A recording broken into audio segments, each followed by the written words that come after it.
Hello students, कैसे हैं आप लोग। स्टूडेंट्स, लास्ट क्लास में हम लोगों ने सैम्पलिंग के बारे में पढ़ा था, इसके कॉन्सेप्ट और टाइप्स ऑफ सैम्पलिंग को पढ़ा था।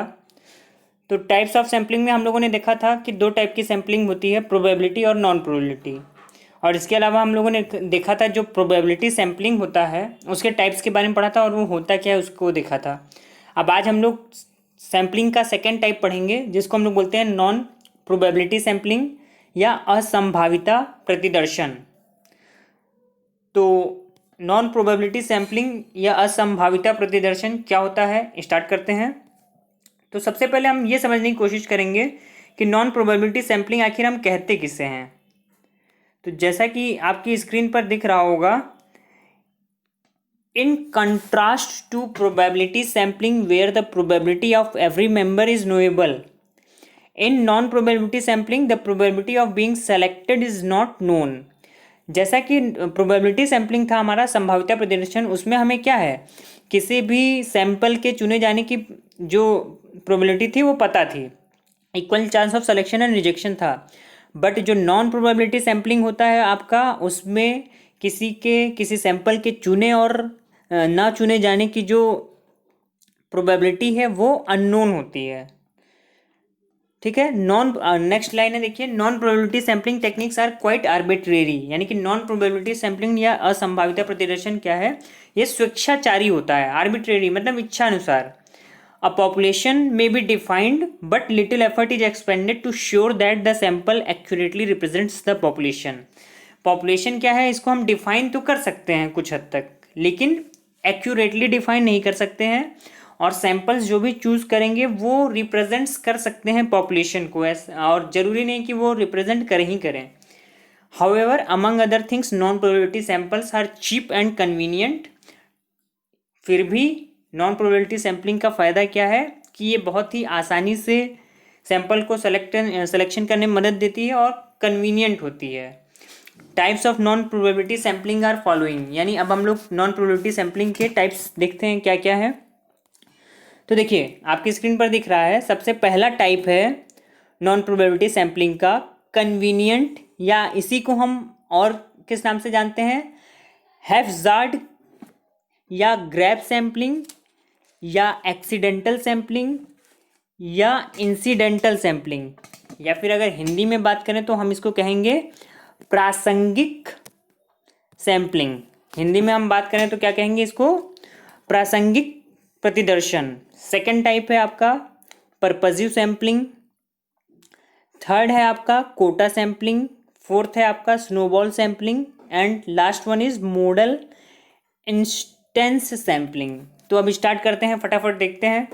पहला है आपका कन्वीनियंट सैम्पलिंग या हैफ्जार्ड सैम्पलिंग या ग्रैब सैम्पलिंग या एक्सीडेंटल या इंसिडेंटल सैम्पलिंग। तो क्या होता है कन्वीनियंट सैम्पलिंग, कन्वीनियंट या प्रासंगिक प्रतिदर्शन क्या है, one form of non probability sampling is haphazard sampling और convenience sampling. Haphazard sampling could be called a take them where you find them.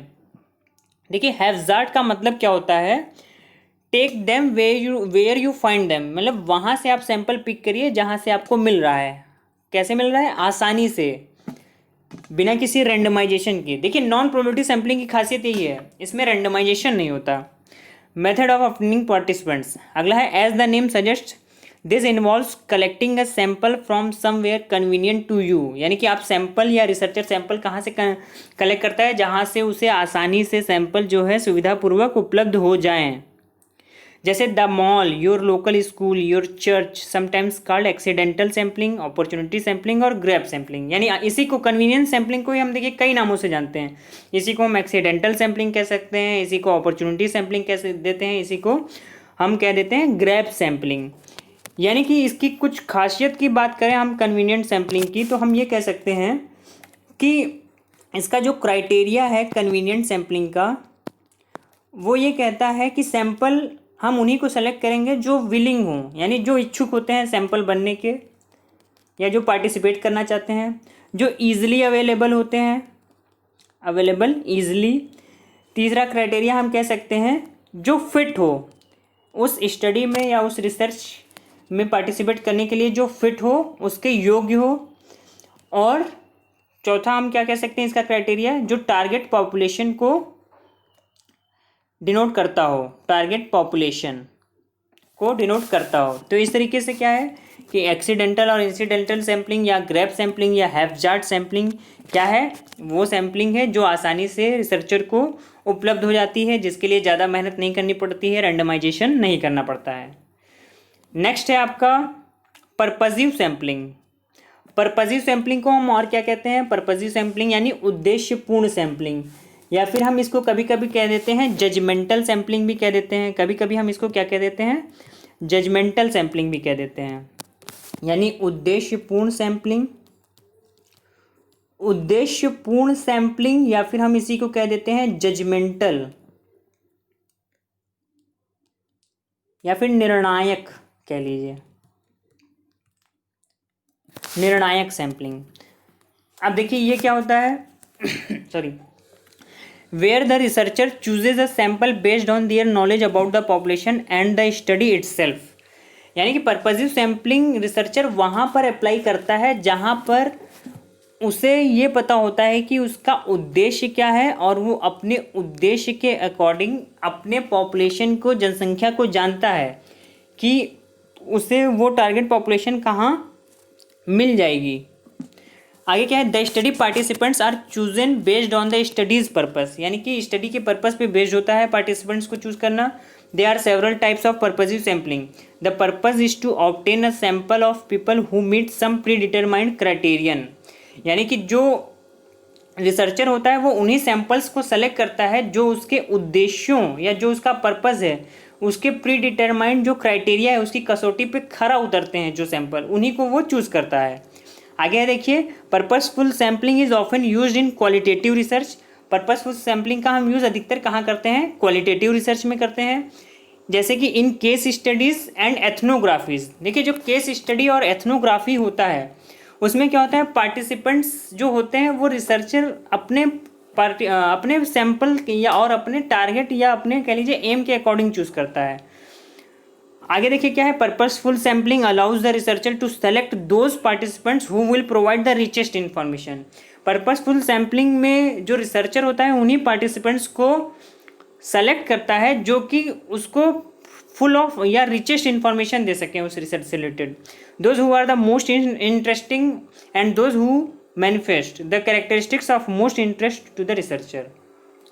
यानी कि पर्पसफुल सैम्पलिंग का अगर हम एक एग्जाम्पल के थ्रू बात करें तो क्या कह सकते हैं कि मान लीजिए कोई रिसर्चर है वो बैंकिंग इंडस्ट्री में, मान लीजिए कोई रिसर्चर है वो बैंकिंग इंडस्ट्री यानी बैंकिंग उद्योग में कंप्यूटर के प्रयोग का कार्य तुष्टि पर, यानी कि कंप्यूटर के यूज़ का, बैंकिंग इंडस्ट्री में कंप्यूटर के यूज़ का जॉब सेटिस्फैक्शन पर, कंप्यूटर के यूज़ का जॉब सेटिस्फैक्शन, स्पेलिंग थोड़ी सी मिस्टेक हो सकती है लेकिन ध्यान से सुनिएगा, जॉब सेटिस्फैक्शन पर पड़ने वाले इफ़ेक्ट का स्टडी करना चाहता है।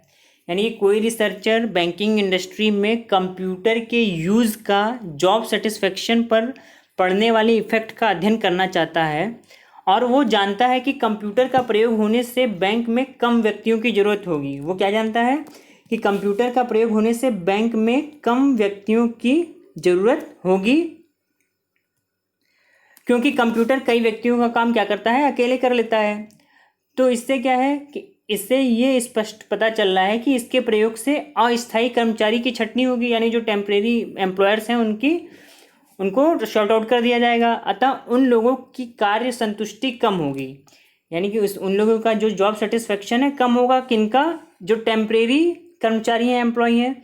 इसलिए वह इस अध्ययन में, इस स्टडी में क्या करेगा, टेम्परेरी एम्प्लॉयज़ का ही एक सैंपल जो है चूज़ करेगा।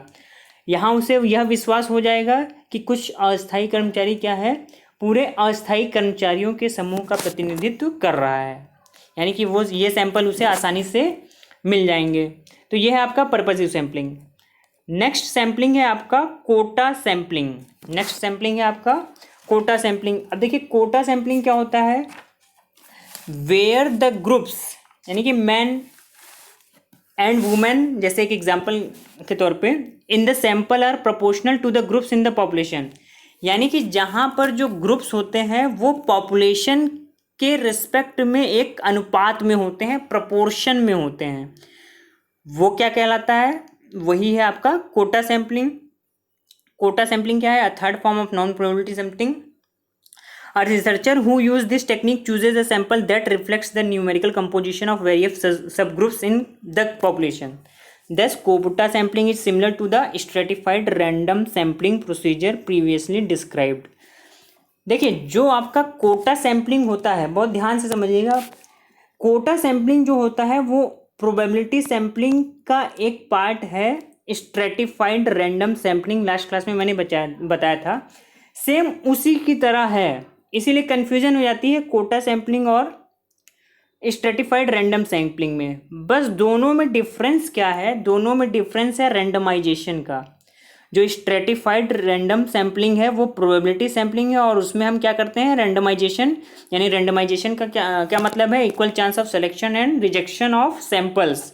लेकिन कोटा सैम्पलिंग क्योंकि नॉन प्रोबेबिलिटी सैम्पलिंग है, इसलिए हम लोग इसमें रैंडमाइजेशन नहीं करते हैं। केवल इतना सा डिफरेंस है कोटा सैम्पलिंग और स्ट्रेटिफाइड रैंडम सैम्पलिंग में, बाकी सारी चीज़ें वही हैं। इसमें भी हम ग्रुप्स को स्ट्रेटा में बांटते हैं, स्ट्रेटा को सब स्ट्रेटा में बांटते हैं। जैसे मान लीजिए एक एग्जांपल ले लेते हैं, मान लीजिए एक एग्जांपल ले लिया कि कोई रिसर्चर जो है लखनऊ यूनिवर्सिटी में कुछ छात्रों का सिलेक्शन करना चाहता है, यानी कुछ स्टूडेंट्स को सैंपल के रूप में सेलेक्ट करना चाहता है। थोड़ी देर के लिए हम ये मान लेते हैं कि उस लखनऊ यूनिवर्सिटी में 10,000 स्टूडेंट हैं, जिनमें से 8,000 स्टूडेंट्स जो हैं यूजी के हैं और 2,000 स्टूडेंट्स जो हैं पीजी के हैं, यानी पोस्ट ग्रेजुएशन। अतः यहाँ छात्रों का जो पॉपुलेशन है स्टूडेंट्स का वो कितना है? 10,000 है, और उनको कितने स्ट्रेटा में बांटा गया है? उनको 2 स्ट्रेटा में बांट दिया गया है, यूजी और पीजी। यूजी कितना है? 8 के, पीजी कितना है? 2 के। अब थोड़ी देर के लिए हम ये मान लेते हैं कि जो रिसर्चर है इनमें से 1,000 लोगों को सेलेक्ट करना चाहता है टोटल पॉपुलेशन में से, 10,000 में से। तो क्या करेगा ऐसी स्थिति में, ऐसी कंडीशन में? वो जो रिसर्चर है वो क्या करेगा? प्रपोर्शन में, इक्वल प्रपोर्शन में, यानी कि 8K का अगर इक्वल प्रोपोर्शन करें 8,000 का, तो वो 800 स्टूडेंट्स चुनेगा यूजी में से और 200 स्टूडेंट्स चुनेगा, सेलेक्ट करेगा पीजी कोर्स से। देखिए टोटल हो गए कितने सैंपल? 1,000 सैंपल हो गए। अब ये चीज़ ध्यान दीजिएगा कि इसने जो है सैंपल 1,000 सेलेक्ट तो कर लिए हैं, लेकिन इसने कहीं पे भी रैंडमाइजेशन नहीं किया स्टूडेंट ने, रिसर्चर ने। बस यही डिफरेंस है स्ट्रेटिफाइड रैंडम सैम्पलिंग और कोटा सैम्पलिंग में, कि प्रोपोर्शनेट स्ट्रेटा, प्रोपोर्शनेट यानी अनुपात का ख्याल रखते हैं। कई स्तरों में बांटता भी है रिसर्चर, स्ट्रेटा में बांटता भी है सैंपल्स को, लेकिन क्या नहीं करता है? केवल रैंडमाइजेशन नहीं करता है। यानी जो 8,000 स्टूडेंट्स में से 800 स्टूडेंट्स को वो चूज़ करेगा, वो जो है किसी को भी पिक कर सकता है, कोई फिक्स नहीं है, कोई इंटरवल नहीं है, इक्वल चांस ऑफ सिलेक्शन और रिजेक्शन नहीं है। इसी तरीके से 2,000 में से 200 को चूज़ कर लेगा। तो ये है आपका कोटा सैम्पलिंग, ठीक है। नेक्स्ट है आपका स्नोबॉल सैम्पलिंग। नेक्स्ट है आपका स्नोबॉल सैम्पलिंग। देखिए जैसा कि नाम से ही पता चल रहा है, स्नोबॉल होता है, इसको हम लोग बोलते हैं हिम कंदुक प्रतिदर्शन। क्या बोलते हैं? हिम कंदुक प्रतिदर्शन। हिम का मतलब होता है बर्फ, कंदुक का मतलब गोला या बॉल, यानी कि बर्फ के गोले का टाइप का सैम्पलिंग, हिम कंदुक प्रतिदर्शन। ये क्या होता है? देखिए, where research participants recruit other members for the study. यहाँ पर देखिए इसमें क्या होता है, जो रिसर्च पार्टिसिपेंट्स हैं, यानी जो पार्टिसिपेट कर चुके हैं, जो सैंपल्स हैं, वो खुद अपनी स्टडी के लिए दूसरे सैंपल्स को सेलेक्ट कर रहे हैं। This method is particularly useful when participants might be hard to find. यहाँ पर स्नोबॉल सैम्पलिंग में क्या होता है कि वो उस कंडीशन में बहुत ज़्यादा इंपॉर्टेंट हो जाता है, जहाँ पर सैंपल्स को फाइंड करना बहुत ही कठिन काम होता है। जैसे रिसर्चर ने क्या किया, एक सैंपल सेलेक्ट कर लिया, अब उसे ये नहीं पता कि और सैंपल्स को कैसे सेलेक्ट करें, तो जो पार्टिसिपेंट्स है, जो सैंपल S1 है, वो खुद और सैंपल्स का एड्रेस बताएगा कि आपको इतने सैंपल यहाँ से मिल जाएंगे, इतने सैंपल यहाँ से मिल जाएंगे। फिर ये जो नीचे वाले हैं, ये आपको सैंपल सेलेक्ट करने में मदद करेंगे, ये सैंपल्स बताएंगे, यानी कि सैंपल्स ही सैंपल्स को सेलेक्ट करने में हेल्प करेंगे। यानी स्नोबॉल सैम्पलिंग में क्या है कि ये एक चेन बनती चली जाती है, ये एक स्नोबॉल बनता चला जाता है, एक बर्फ का गोला बनता चला जाता है, यानी छोटे से बड़ा बड़ा बड़ा बड़ा बड़ा बड़ा बड़ा और बहुत बड़ा बॉल टाइप की बन जाती है। इसी को हम लोगों ने बोल दिया स्नोबॉल सैम्पलिंग। यानी कि इसमें क्या है, देखिए, इसका प्रयोग शोधकर्ता या रिसर्चर उस परिस्थिति में करता है जब व्यक्तियों के बीच इनफॉर्मल सोशल रिलेशनशिप, जब पीपल्स के बीच में इनफॉर्मल सोशल रिलेशनशिप का स्टडी करना हो, तब रिसर्चर स्नोबॉल सैम्पलिंग को यूज़ करता है। या मेडिकल फील्ड में स्नोबॉल सैम्पलिंग यूज़ की जाती है। यदि कोई रिसर्चर डॉक्टरों के बीच में किसी दवा के नॉलेज के बारे में जानना चाहता है, तो वो क्या करेगा, या डॉक्टरों के बीच में इंफॉर्मेशन कैसे स्प्रेड होती है उनके बारे में स्टडी करना चाहता है, तो वहाँ पर वो स्नोबॉल सैम्पलिंग को यूज़ करेगा। इसमें क्या है, यह प्रतिदर्शन की एक ऐसी विधि है जिसमें किसी फाइनाइट पॉपुलेशन में सभी मेंबर्स को अपने अपने दोस्तों एवं संगियों की पहचान करने को कहा जाता है। यानी कि ऑल मेंबर्स से कह दिया जाता है कि आप खुद उससे रिलेटेड सैंपल्स को बताइए। इसको एक और एग्जांपल की तरह समझ सकते हैं। मान लीजिए आप हॉस्टल में रहते हैं, उस हॉस्टल में किसी बच्चे ने सुसाइड कर लिया। मान लीजिए रूम नंबर 426 के किसी बच्चे ने सुसाइड कर लिया। अब जब पुलिस आएगी, क्या करेगी, इन्वेस्टिगेशन करेगी, तो वो सबसे पहले उसका जो रूम पार्टनर होगा उससे पूछताछ करेगी। तो रूम पार्टनर बताएगा कि फलाना फलाना फलाना इसके फ्रेंड थे। जब पुलिस उसके पास जाएगी, फलाना फलाना के पास, तो एक बताएगा कि इसके फ्रेंड ये हैं, दूसरा बताएगा इसके फ्रेंड ये हैं, तीसरा बताएगा इसके कॉन्टेक्ट यहाँ हैं। फिर पुलिस उनके पास जाएगी तो वो बताते जाएंगे। इसी तरीके से एक चेन बनती चली जाती है, और इसी को हम कहते हैं स्नोबॉल सैम्पलिंग। यानी कि सैंपल यहाँ पर रिसर्चर नहीं सेलेक्ट करता है, यहाँ पर सैंपल्स ही सैंपल्स को सेलेक्ट करते हैं। नेक्स्ट है आपका, यानी इसमें देखिए आगे क्या है, लास्ट लाइन में पढ़ रहा हूँ, this continues with the new subjects and so on until the researcher has a sufficient sample size. यानी ये तब तक चलता रहता है जब तक रिसर्चर सैंपल्स का सफिशिएंट साइज उसे नहीं मिल जाता है रिसर्चर को। नेक्स्ट सैम्पलिंग है आपका मॉडल इंस्टेंट सैम्पलिंग। ये क्या होता है, the most typical members are chosen from set. यानी मॉडल इंस्टेंट सैम्पलिंग वो सैम्पलिंग होती है जहाँ पर केवल टिपिकल सैंपल्स, टिपिकल को कहते हैं विशिष्ट सैंपल्स, जहाँ पर बहुत ही स्पेसिफिक सैंपल्स की ज़रूरत होती है, वहाँ पर हम लोग मॉडल इंस्टेंट सैम्पलिंग की को चूज़ करते हैं और उसे ही हम लोग मॉडल इंस्टेंट सैम्पलिंग कहते हैं। इस तरीके से क्या है कि नॉन प्रोबेबिलिटी सैम्पलिंग है तो कई टाइप की, बहुत सी बुकों में आपको तरीके के दिखेगा, लेकिन जो स्टैंडर्ड बुक्स के हिसाब से जो सैम्पलिंग के टाइप्स थे वो मैंने सारे आपको बता दिए। आशा करता हूँ कि आपको आज की क्लास समझ में आई होगी। फिर भी कोई कन्फ्यूज़न है तो आप कमेंट के द्वारा पूछ सकते हैं, और यदि आपको लेक्चर्स अच्छे लग रहे हैं तो इन्हें सब्सक्राइब, लाइक एंड शेयर कीजिए। Thank you so much. आपका दिन शुभ हो।